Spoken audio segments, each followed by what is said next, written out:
মুখ্যমন্ত্রী মমতা বন্দ্যোপাধ্যায়ের স্বপ্নের প্রকল্প লক্ষ্মীর ভান্ডার।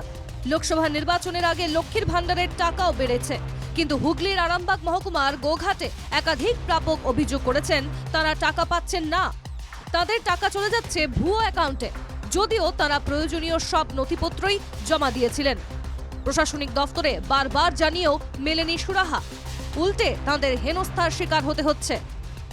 আমার সমস্যা, আমি লক্ষ্মীর ভান্ডার আর আমাদের অ্যাকাউন্টে, আমার অ্যাকাউন্টের অন্য অ্যাকাউন্টে চলে যাচ্ছে, আমার অ্যাকাউন্টে পয়সা ঢোকেনি। আর বুদ্ধদেব সোরেন, তার গোঘাটে বাড়ি, তার অ্যাকাউন্টে চলে যাচ্ছে। তাহলে এটা আমার ঠিক করতে চাই। আমি কতবার ভিডিও গেছি, বলেছে হয়ে যাবে করে বোধহয় 10 বার দরখাস্ত দিয়েছি। যে আমার ডকুমেন্টস সব দিনও আধার কার্ড, ভোটার কার্ড আর স্বাস্থ্যসাথী কার্ড আমার না হয়ে অন্য ব্যক্তির কি করে হতে পারে?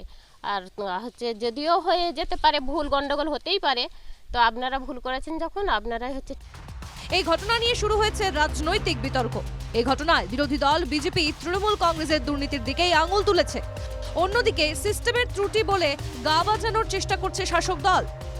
হয়তো 500 থেকে 1000 করেছে, তো এই জন্যই করেছে যে মানুষের চোখে ধুলো দিল, দিয়ে এবার এই টাকা নিজের দিদি তার নিজের ভাইদের অ্যাকাউন্টে পাঠানোর জন্য তার প্রসেসও রেডি করে দিল। মানুষ টাকা পেল না, উল্টে প্রচার করে দিল যে লক্ষ্মীর ভান্ডার বেড়ে গেছে। ভুল ম্যাচের জন্য অন্য অ্যাকাউন্টে চলে যাচ্ছে। তো তারা যদি সঠিক তথ্য প্রমাণ সহকারে দিয়ে ভিডিওকে চিঠি করেন এবং আমাদেরকে জানান, অবশ্যই আমরা এটাকে রিকভারি করে জেলাতে পাঠানো হচ্ছে। জেলা থেকে ওই অ্যাকাউন্ট সঠিক হয়ে আবার এলে তখন তার অ্যাকাউন্টে কিন্তু টাকাটা প্রবেশ। এটা অস্বীকার করার কিছু নাই যে প্রশাসনগত ভুলের জন্য এই সমস্যা হচ্ছে।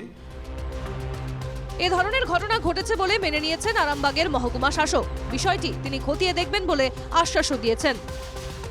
হতে পারবে, মানে দুটো বিষয় এখানে হতে পারবে। ওরা অ্যাকাউন্টটা চেক করতে পারছে না, না হলে অ্যাকাউন্ট নাম্বার এন্ট্রি করার সময় কিছু ভুল থাকতে পারে। যখন ওরকম হচ্ছে, সঙ্গে সঙ্গে বিডিও অফিসে এসে কমপ্লেন করলে আমরা মিটিয়ে দেবো। এরকম গোঘাট ওয়ানেও লাস্ট 1 উইকে কয়েকটা কমপ্লেন্ট এসেছিলো, ওটাও মেটানো হয়ে গেছে। এই পরেও যদি কিছু থাকে নিশ্চয়ই আসতে পারুন ব্লক অফিসে, আমরা করে দেবো। লক্ষ্মীর ভান্ডারের টাকা না পেয়ে অনেকেই হতাশ। প্রশাসনের ভূমিকাতে ক্ষুব্ধ মহিলারা।